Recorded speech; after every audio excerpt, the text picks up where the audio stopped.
Folks, my name is Joshua Henry Jenkins, and I am an interactive media strategist and arts marketer, and I'm also a community builder, and I'm really excited today to bring the 5 things that I wish somebody told me about marketing for creatives. So let's get things started. So, who am I? So before we even really jump into the things, I guess I should introduce myself. So I'm a number of things. I am a rural North Carolinian in the States.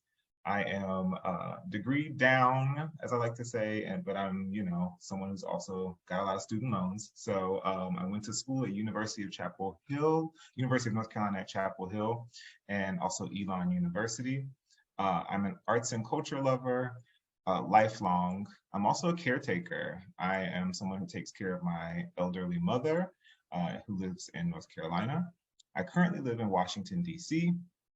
I'm a thrifter. I'm a playlist curator. I love vinyl. And I'm a hustler. Like most people, I have a bunch of side gigs and side hustles that allow me to flex all of my creative muscles. So I'm all of these things. I think it's important when we show up and have conversations like this to bring every facet of who you are to this work. It will inform what you do, the work you do, and how you do your work. So for example, my life in Washington, D.C., paired with my rural upbringing in North Carolina has really given me a unique vantage point to understand things like impact. Another example is, I mentioned that I caretake for my mother. It's a privilege to be able to assist her through this aging process, and it has drastically shifted how I show up and how I leverage the balance of work and life. So for instance, now the weekends are mine. Oftentimes they're hers, but when they're not, time off is really necessary and restorative for me. So I always ask folks to ask these questions of themselves. Who am I showing up as? What are my needs as a human being? And how can my work serve me best? So that's a little bit about me. Additionally, when we go down to the LinkedIn profile, the thing that, a lot of folks really care about, which is titles and roles, here's what I've been up to or what I'm currently up to. So actively, I'm currently the director of marketing at a theater organization called Theater Communications Group. It is a membership organization for theaters around the country. I'm also a freelance communications and marketing professional. I'm also a community organizer. I also have, currently I host a podcast. I'm also a designer, a graphic designer by trade. And then I also am a facilitator of conversations around equity and inclusion, specifically in the arts. Formerly, I was the director of web and media for a similar arts organization. I also was the board president of an organization called the Arts Administrators of Color Network, supporting arts administrators of color all around the country. And I have done my fair share of podcast production as well. So, I say this not because I love the hierarchies and the titles and things, but I'm actively all of these things. I bring all of these experiences of what I'm doing currently, as well as all the experiences of what I've done before to the table whenever I have conversations around creative marketing communications. So for me, all of my work can really be mapped back to a couple of things. We live in a gig and side hustle sort of economy right now. We have multiple sources of income. We have multiple avenues of creative expression. And it really doesn't matter what you do and how much you do. What matters is the story and the narrative and the through line. So for me, all of my work can really be mapped back to arts and culture, amplifying marginalized voices, creating community where there is none, and the preservation of legacy. So let's get into it. The 5 things that I wish someone had told me about marketing for creatives. And this is a conversation that I think can be applied to anybody, no matter where they sit.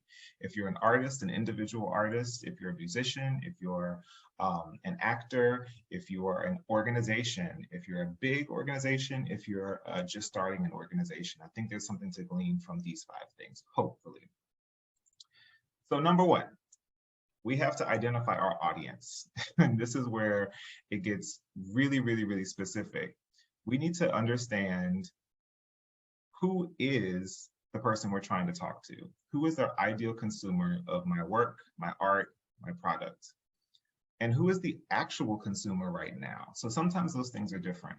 Sometimes we want to make sure our art moves in a direction and lands at the feet of certain folks that it currently doesn't do. And sometimes the people who are actively engaged with us are different from that audience.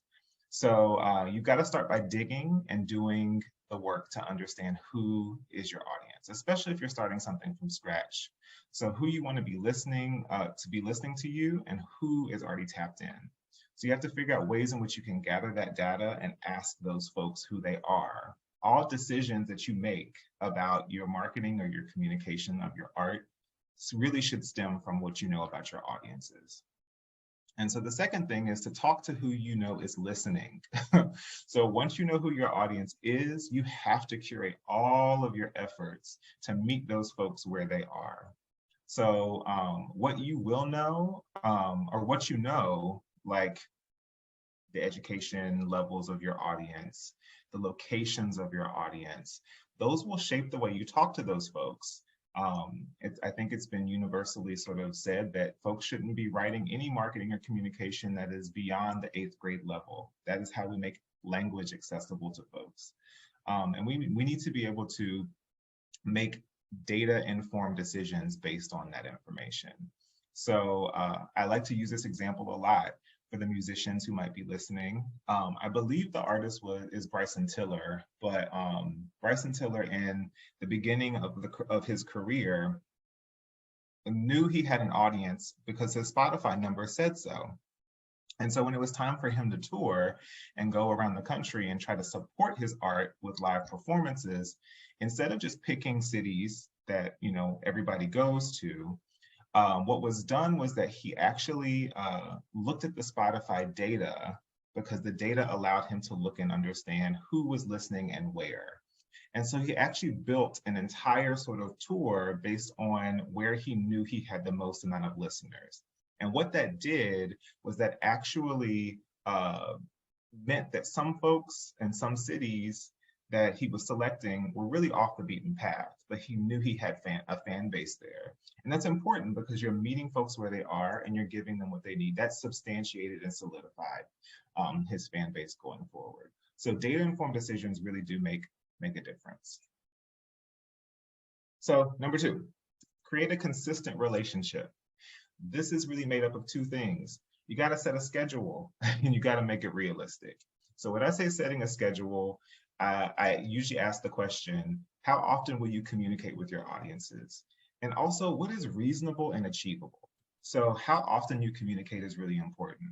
So if you want to talk to your folks every day, sure. If you want to post across your social every day, if you want to send emails every day, sure. But is that reasonable and achievable? What we need to do more than just message is to actually set a schedule and a consistency so folks start to understand and expect communications from you on a rhythm and a cadence.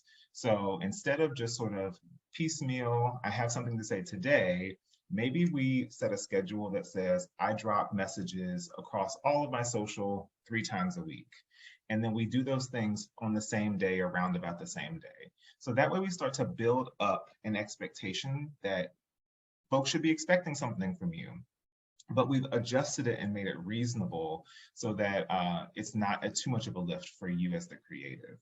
So making it realistic is really important. Many of us are gig workers. Many of us are carrying multiple hustles. So time is really a precious resource. We talk about money as a resource, time is a resource. So it's not so much about how much you can push out, just as much as it is about how reliable it's coming. So for example, podcasting. I know a lot of people love podcasts, but the worst thing you can do is set up a podcast and then go MIA for 3 months between episodes, and then come back and then go MIA for a month and then drop an episode. What is the rhythm and cadence that feels good? You don't need to have a weekly podcast if that's not sustainable. What is sustainable might be a season where you say, I'm going to have a season over 6 months and I drop monthly episodes. That way you can set something that feels reasonable to you and your workload, and you can tell folks that they should expect things from you monthly over the course of 6 months. Number three, leverage tools. You ain't got to do anything from scratch at this point. Many of us are working solo, or we're on small teams. And how are you leveraging the technology and tools to assist you in this work is a really important question to ask. There's so many tools and resources, free and paid, out there that can help you do the things you need to do. Project management software. I have project management software in my life to be able to create to-do lists and to be able to assign myself due dates and to be able to really sort of plot and plan weeks and months ahead about what I need to do to achieve a particular goal. So I've listed here Asana, Basecamp. There are a ton of different resources available to you to understand how you can manage a project or a campaign. Social media planning. We know we love social media, but we should be able to schedule and plan those things ahead of time and just let those things drop when we need to. So things like Hootsuite, Sprout Social, Buffer, they all have free versions, and then they all have paid versions that allow you to do much more expansive work in social media planning. Graphic and video design. Canva is the ruler of all of the things. If you don't want to do Photoshop, great. Canva is drag and drop and available to you. And sometimes if you're a nonprofit specifically, there are reduced or free versions of Canva for you to be able to use. As well, freelancers. Sometimes it's okay to not do everything yourself. If you need a graphic designer, if you need a logo that's been created, if you need a slide deck or a presentation, what you can do is you can actually solicit freelance work from other creatives who are also looking for gigs. So there's a great website called Fiverr that I like to use a lot that allows you to go and check out portfolios of creatives' work, find one that aligns with your aesthetic and your vision, and then engage with those folks at whatever cost you feel comfortable and at the rate that they have set, and say, hey, I need this work, here's when I need it done by, and then you can go through that process with somebody else and take it off of your plate. And then also paid advertisements. Let's not rely solely on organic sharing and organic posting. You can leverage, if you have a budget, you can leverage paid advertisements to really sort of do some of the heavy lifting for you in the in-between times of organic posting. What I like to say is, where it makes sense to pay for it, where it makes sense. If you don't have a budget, that's okay. Maybe you end up with, $50 here, or maybe you have a budget of a bigger pot of money. But where you can start to spread your resources, specifically your time and energy, do it. Number 4, let's take some risks. We have to be comfortable with being uncomfortable. So for artists in particular, and for creatives, we have to really start to get creative and innovative with how we're delivering our messages. So when a message is being delivered, should it be a graphic? Should it be a video? Should it be a blog post? We have to sort of get comfortable with trying different approaches to getting a particular message out. So if we know we're trying to get our new song out, perhaps what we need to do is we need to really rely on video as a medium instead of written narrative. Whereas if we are a researcher, or if we're someone who's living in the academic side of the arts and creative culture, perhaps written form, longer form narrative is actually more beneficial to your work. I think about this a lot when I think about social media platforms. There are quite a few now. So obviously we know the staples of Facebook and Twitter and Instagram. But I like to say every social media platform isn't for everybody.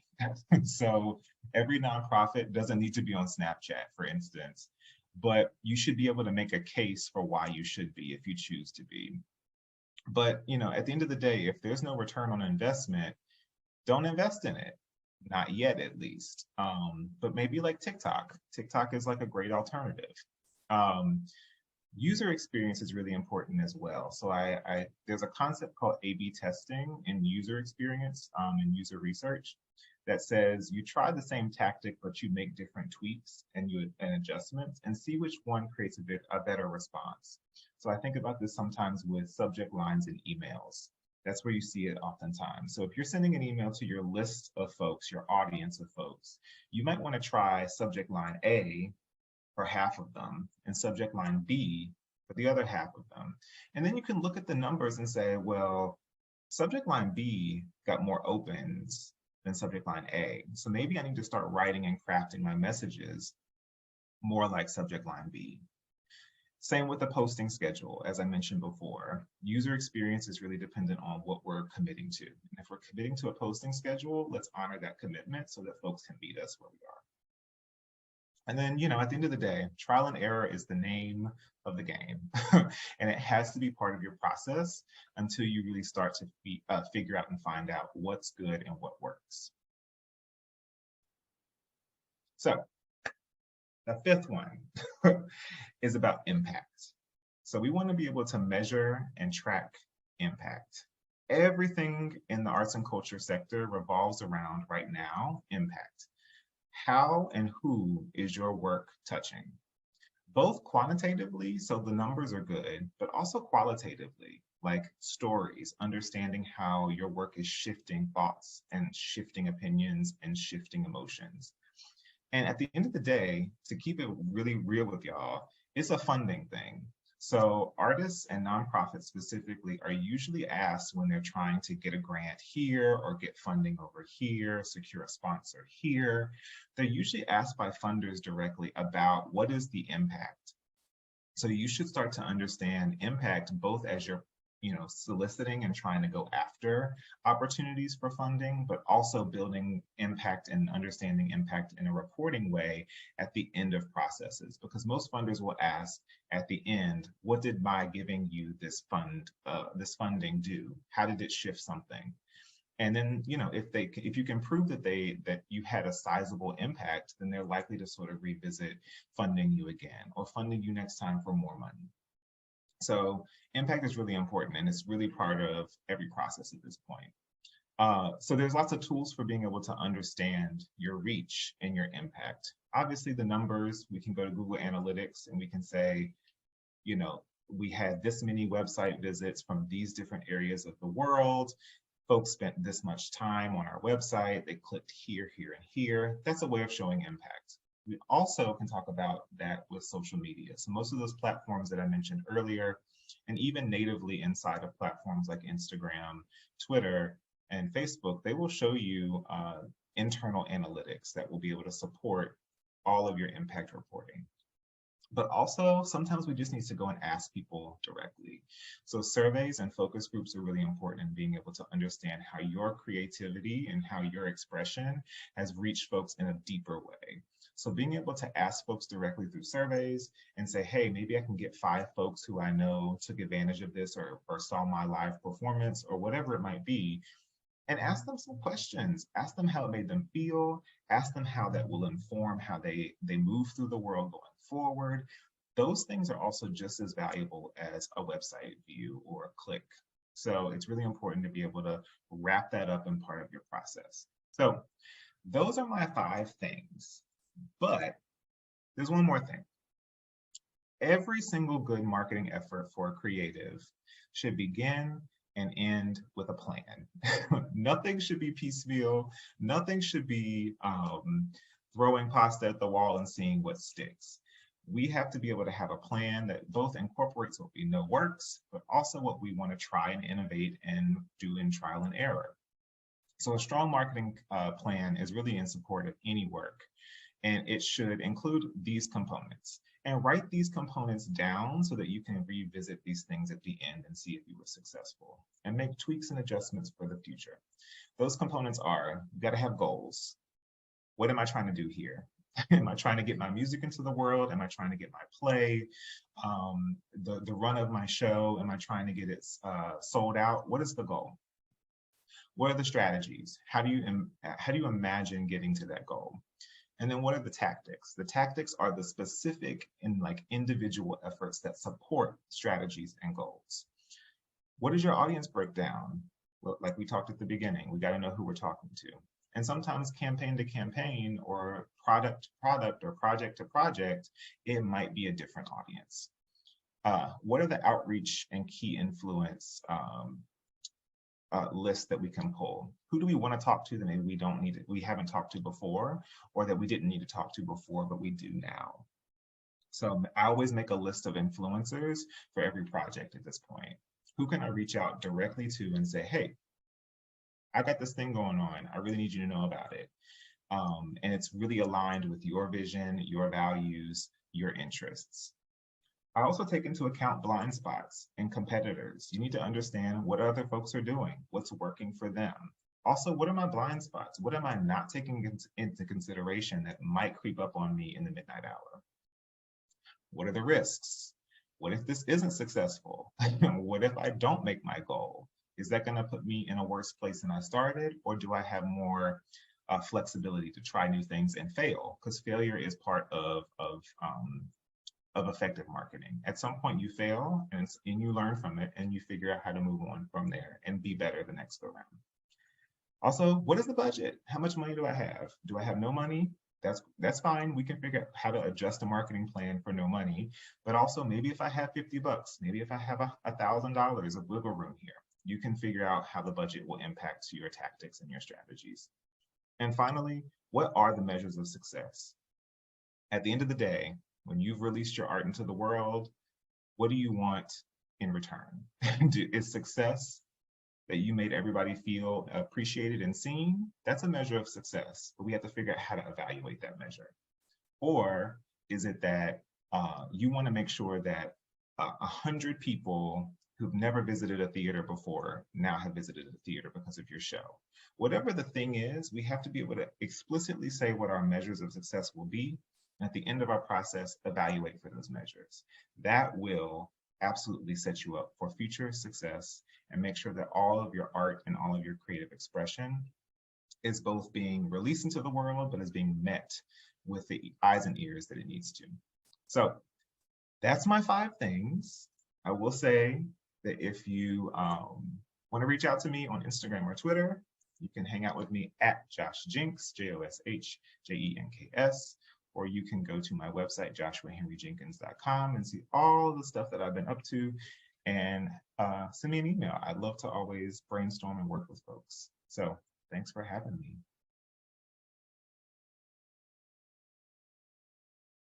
So when you started your presentation, you had mentioned you're a community organizer. I'd like to know whether is that role, is it intertwined with the director of marketing? Is it different, or what do you do as a community organizer? Yeah, so that's usually shown up for me in my side work. So when I was the board chair for the Arts Administrators of Color Network, and I also was I still sort of serve as a communications liaison or consultant for the organization. So a lot of our time, because it was a baby organization, a lot of our time was spent cultivating and trying to build a community of arts administrators. So when I say arts administrator, I mean those who are working in marketing, those who are working in fundraising, those who are individual artists who are trying to figure out how to, manage their finances, any sort of aspect of the business of arts and culture work. We were trying to build a community of those folks. And so a lot of our time was spent trying to build that up. So a lot of my work has been aligned with that. I also started during the pandemic a virtual film space called Black Gay Stuck at Home that specifically screens on a bi-weekly basis films for a community of folks that started in the pandemic for those who might have been in the house and lonely, and now has grown and is still going 3 years in, every other week showing films to about 100 folks every Friday. So there's an aspect, I think, and you can't really divorce marketing from community engagement and community outreach and meaningful community connection. So it usually shows up in most of my work, but more specifically, it's shown up in those 2 ways. Oh, that is interesting, and that's so genius. The film idea. Oh, I wish we had that over here. That's very interesting. So the other question will be, so for you to get all these 5 points together, did you learn it by yourself, or did you have a mentor who guided you? Or just walk me through how you came up with these 5 points. Yeah, so I've always depended on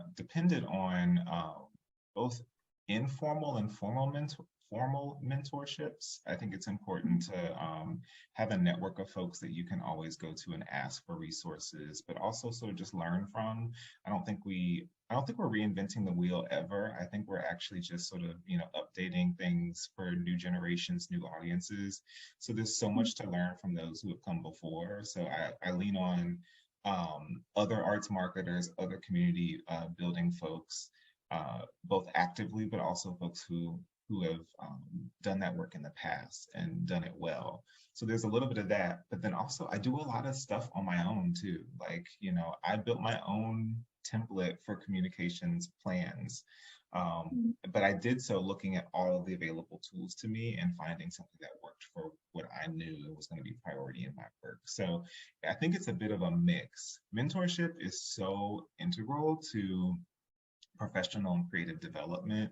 I don't think we can learn and do everything in a vacuum by ourselves. So I think we have to be able to have the intergenerational conversations specifically with those who have done the work before us so that we can do work now, but also so that we can make sure that those who are coming after us feel like they have the same sort of support system. Okay, that's great. That's amazing that you're able to get, people who guide you through the work and through the process. So yeah, I think that is all the questions that I had, and maybe we can move to the next segment.